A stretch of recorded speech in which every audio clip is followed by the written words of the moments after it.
When has a false accusation ended up backfiring on the person who made it? I've never seen someone's life get turned upside down like this. My buddy James was accused of something awful, and it didn't end well for the kid who made the claim. James had been dating his girlfriend for about 9 months, and up until then, he had a good relationship with her son. But, as time went on, it became clear the kid was struggling with the idea of sharing his mom. I guess the good old days of being her only focus got to him.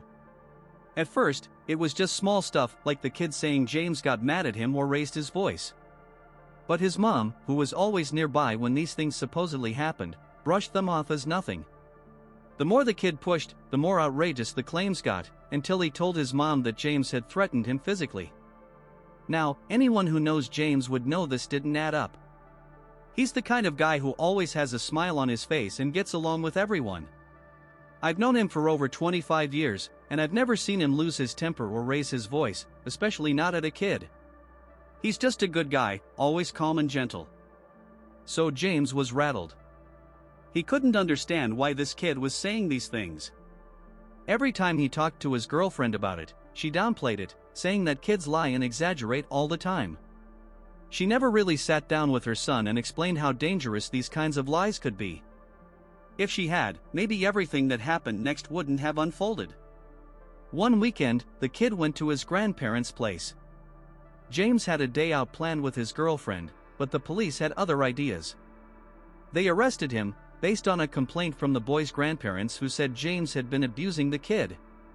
James was handcuffed, taken in, and spent the night in a cell before being released under investigation. He couldn't go back to his girlfriend's house, so he stayed with me. I went to his place to grab his things, including his work ID, but that was pointless. He was immediately suspended from his college job over the allegations. When I stopped by his girlfriend's house, she was obviously upset. But she didn't seem to fully grasp how serious the situation was. She kept saying that they knew James was innocent, so the police would figure it out too. It didn't seem like she understood that false accusations could ruin lives. When I got back home, I found James tending to some injuries. He'd gone out for some milk when the boy's father showed up. I don't know how he found James at my place, but he did, and he wasn't in the mood for reasoning. The guy punched James in the face, breaking his nose and fracturing his eye socket. James' girlfriend's parents, who had always liked him, began to question the kid. After some gentle prodding, the truth came out. The boy admitted he made up the whole story. He confessed he'd been jealous because he didn't like having to share his mom. He'd seen James as a threat to his control over her, so he decided to get rid of him by lying about abuse. The boy's grandparents were furious. They reminded him that he was almost 14 and old enough to understand that lies can have serious consequences. They took him straight to the police, where he tearfully recanted his story and admitted he'd made everything up. The officer who'd been investigating gave him a stern warning, telling him that if he ever got into trouble again, the police would remember his name. Despite the lie being exposed, the college still decided to let James go, citing safeguarding issues as their reason. He fought them at a tribunal and ended up winning the case. He was set to get a significant payout, but instead of taking the money, he asked if they'd let him keep his job. He just wanted to continue teaching.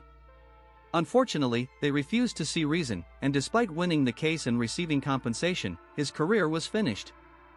The students lost a great lecturer, and the college lost a valuable asset.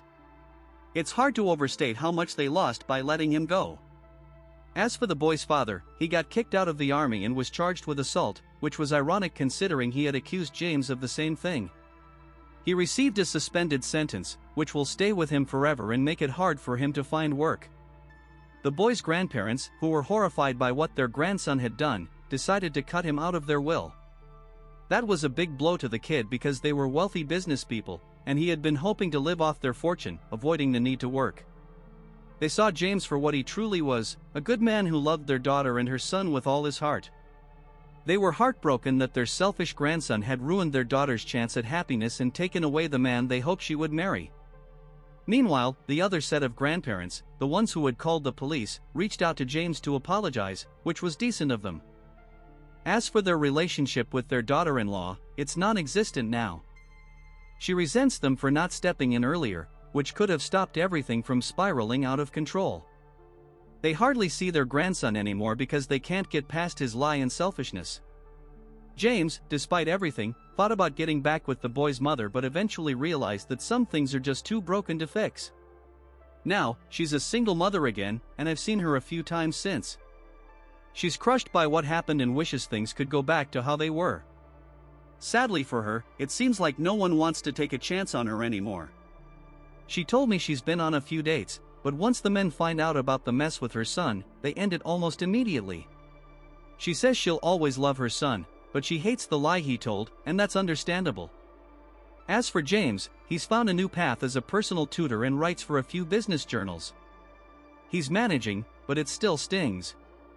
Despite being completely innocent, he feels a sense of guilt, like maybe he shouldn't have been so affectionate toward the mother when the kid was around. He wonders if that fueled the boy's jealousy. In the end, no one really won here, and it all started because of one teenager's lie.